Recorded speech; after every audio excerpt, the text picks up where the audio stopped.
I'm pretty pumped for winter. Look at that. Whew. Just as ugly as I remember.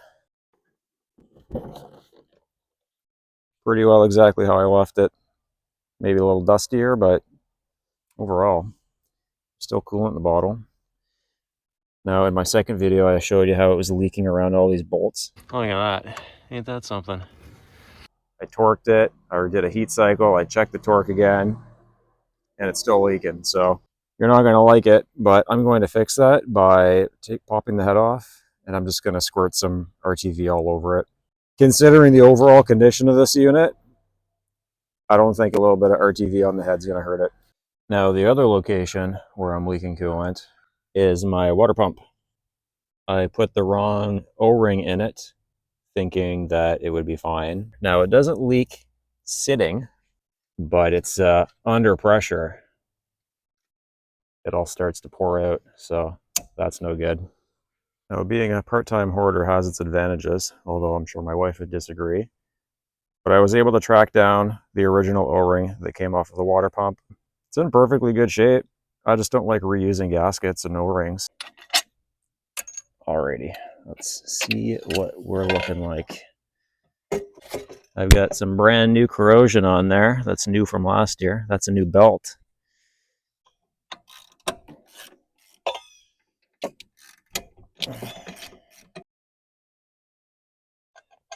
Okay. Oi, oi, oi. Okay, that's a lot of coolant.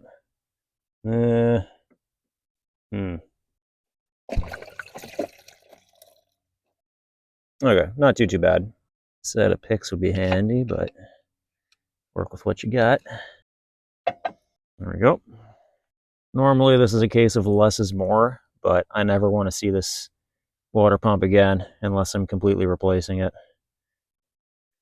Wipe my finger on the grass, slam it back in.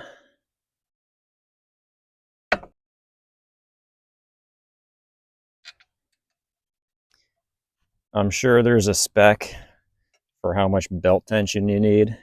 I'm calling that good. What size is that? Oh, it is the same size. 12.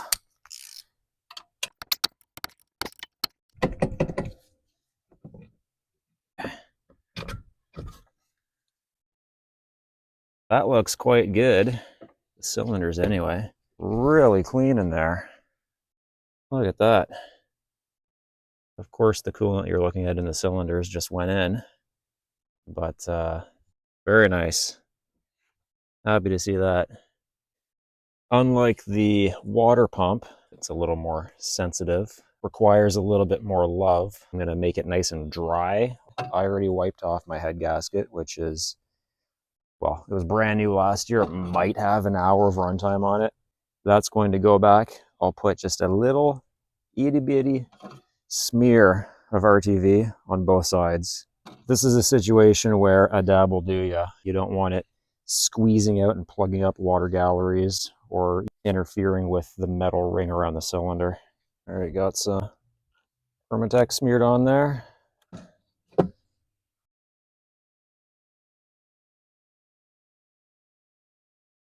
Next order of business is the missing skid bolt.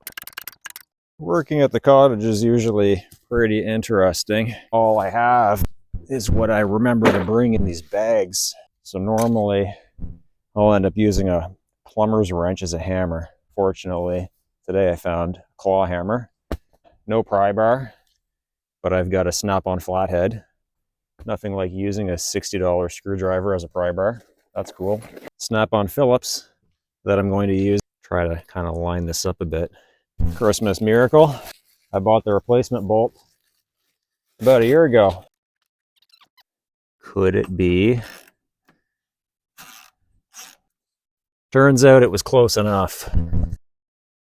All right, I've got a belt and some ski skins, but before I do that, I gotta hear this thing kick over. I just need the motivation of hearing this thing run. Okay, fuel on. There's no coolant. Give it a few slow tugs.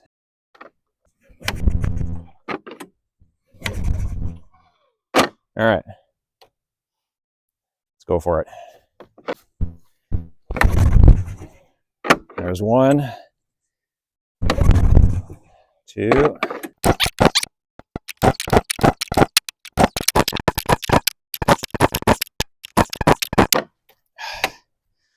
Holy moly. Next sled, electric start. Let's see if I can smell any gas in here.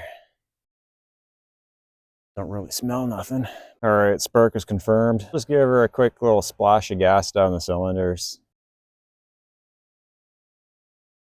They got more on the engine than in it. Should be okay. Let's give that a shot. First pull, what do you think?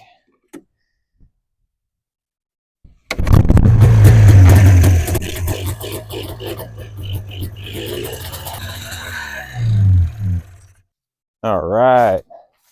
I am pumped to hear this thing run. Sounds like winter. And next order of business is ski skins. I've never installed these before. No idea what I'm doing. Hope for the best. And apparently these are for a Polaris, so I'm hoping it's going to be extra user-friendly. I need to get under it. How am I going to do that? All right, perfect. I see 2 bolts and a little tab looking thing here that comes up through the steel ski. So like anything, I'm just going to start taking things apart. Oof. Hopefully I don't break bolts. Okay. All right. If I snap both of these, that's just 1 step closer to my first beer.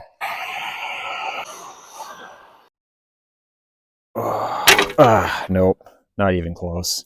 Now that I'm at a bit of a roadblock, I bought a belt for this thing. I'm gonna try and get that thing on. And I don't really know how to. I think I have to get this track off the ground. All right, track is off the ground.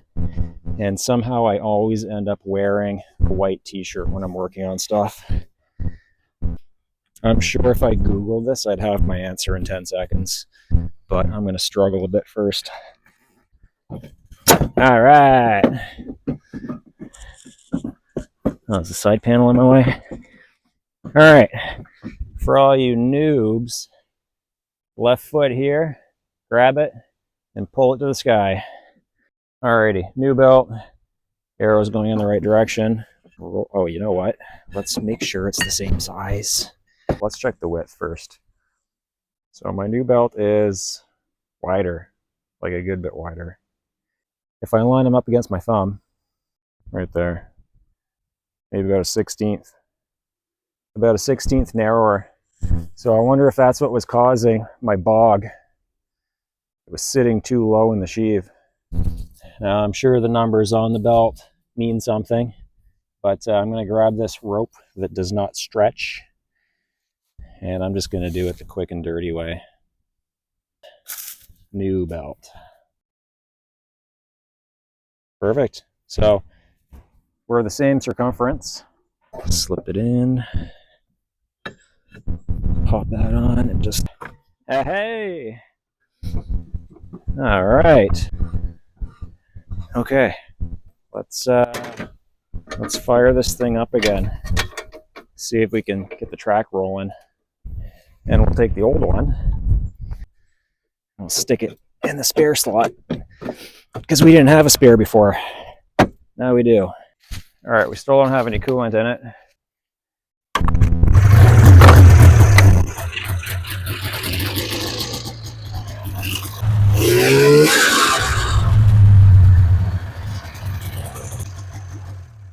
Hard to tell at the moment if the wider belt makes any difference, and we'll find out when we get our first snow, of course. All right, welcome back. It's been another 3 weeks. I got some carbides, runners, whatever you want to call them. So, again, as previously mentioned, I've never done this before, but from what I can tell, the runner kind of holds it on. Where are my nuts? There they are. Boom. And that goes through that hole. I don't know how much of this you can see. For anybody else that's like me and has never done this before. There's the slot right there. Oh, you know what? I don't know if I can use this with a ski skin. Somebody's watching this and they're just shaking their head. It's all rusted and bent.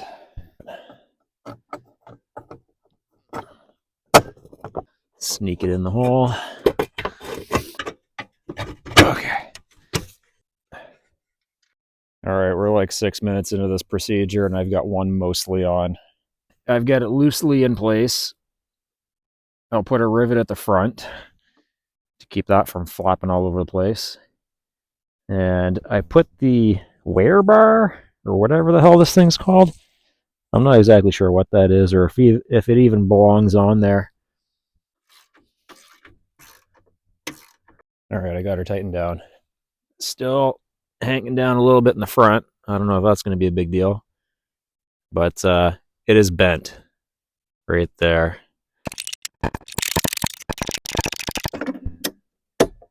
Right where I left it. Okay. This, I see, I already can't remember what I did on the other side.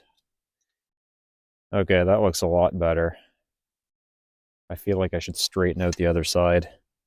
Oh well.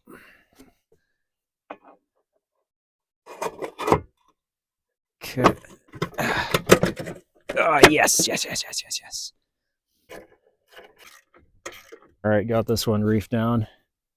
Sitting on quite a bit closer to the ski. I'm going to tighten that back one up a little bit more. But see the front? A lot tighter. Now, I don't know if these belong on there or not. I don't even know what they're for. But I figure a little bit of protection. Gotta add some coolant. And then she's ready to rip. Decent. Nice free pour over the brakes. Oh, I almost forgot the cap. Imagine that. Guess we just need to wait for some snow now. We got our snow. Let's see if these ski skins make a difference. Let's see if I can start this thing.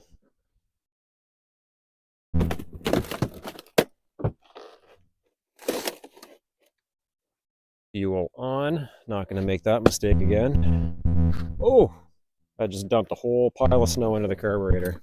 I'm sure it'll be fine. Probably good for it even.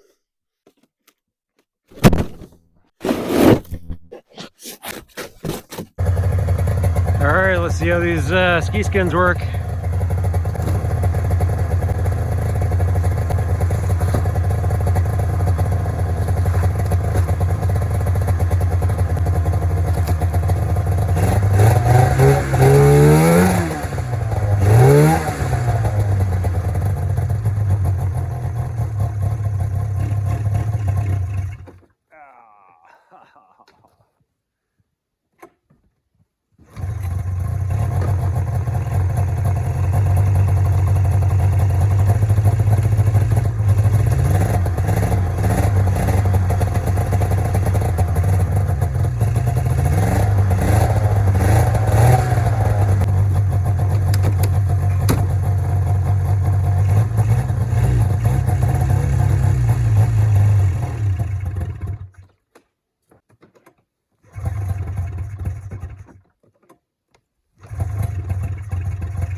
Track was froze and then she died, so I'm just gonna let it run for a little bit.